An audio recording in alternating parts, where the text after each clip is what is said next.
That shit was ass. No, but seriously. So we finally got a full trailer for Avengers Doomsday, and overall, I am curious. I am still, obviously, I'm still gonna go see this movie. Like, come on now, don't play. I'm not really excited. I'm curious about this movie more than anything. Like, I have to know what are they gonna do with these characters, with this story, with this plot. Like, where are they gonna go with this? Are they gonna save themselves? Can they save themselves? Like, I have to know what's gonna happen. I and most people would agree that the last couple of MCU films have been a massive improvement over the crap that they've been putting out for the last few years. Thunderbolts actually got like an emotional reaction at me. It actually got me to like tear up a bit. Yeah, like, and actually got me to like think about, depression and whatnot. And I know some people had some issues with Fantastic Four. Yeah, it might not be the greatest MCU film ever, but it was still a damn fine film. Like, they didn't make a complete crap film, and that's what we need. The brand new day is like less than 10 days away, but hey, I'll go on a limb. I think it's gonna be a banger. But yeah, I bring all of those up because part of what made Infinity War and Endgame, for better or worse, whatever you think about those films, such a cinematic event, part of what brought the hype was the setup, was all those years of setup. Was every movie in the Infinity Saga perfect? No, hell no, absolutely not. But there was still a dedicated, focused plan. So when you got to those films, the hype was there. People were excited. People were ready. That isn't present with this because they were dicking around for the past 3, 4, 5 years. There was definitely a too big to fail mentality. It seems like they had after Endgame, where they, like, the effort, the slop that they were putting out, it just wasn't up to par. And they definitely took the fans for granted. Yeah, there was absolutely a too big to fail mentality going on over there. So it just makes it hard to get hyped for this.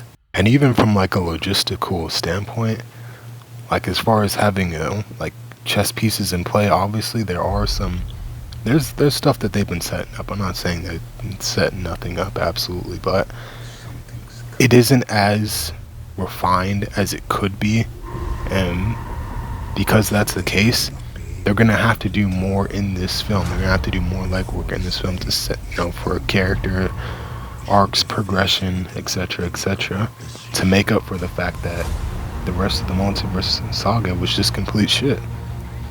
So it's there's a lot riding on this film, and it's like I just have to know what the hell they're gonna do with this. What can they do with this?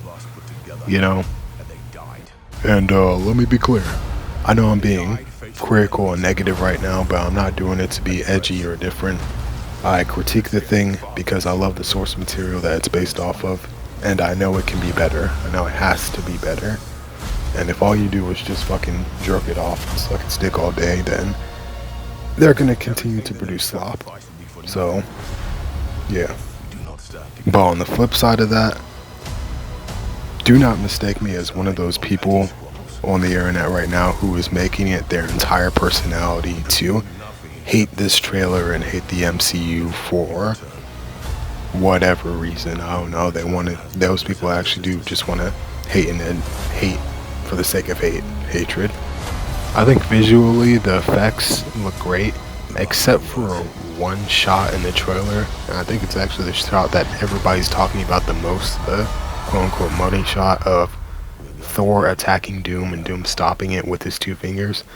That shot looks kind of bad to me. Like, I don't know if it's just my eyes, if my Sharingan is activated, it's woken. That scene looks aggressively like, okay, he's standing on a set and there's green screen behind him. Like, I don't know if it's just me, I see too much, I know too much, but that shot looks kind of like they could have done better on that. Also, there's also people critiquing like, oh, Gambit fighting Shang-Chi is a little random, and it's like, yeah, it might be a bit random, but number one, that's the purpose of this whole, the idea of there being crossovers and whatnot, to begin with, is seeing characters that you would never normally see together, interacting, fighting, whatever it might be in the first place. So, number one. And number two, you have to remember, spoiler alert, kinda, I guess, these heroes, they're gonna be fighting for their worlds. That's what they're gonna have to be doing. They're gonna have to be fighting heroes from other worlds so that theirs can survive. So, yeah, that's gonna involve some interesting matchups. So yeah, that actually makes perfect sense to me. But yeah, I think that's it. That's all I got. How did y'all feel about this? Let me know in the comments.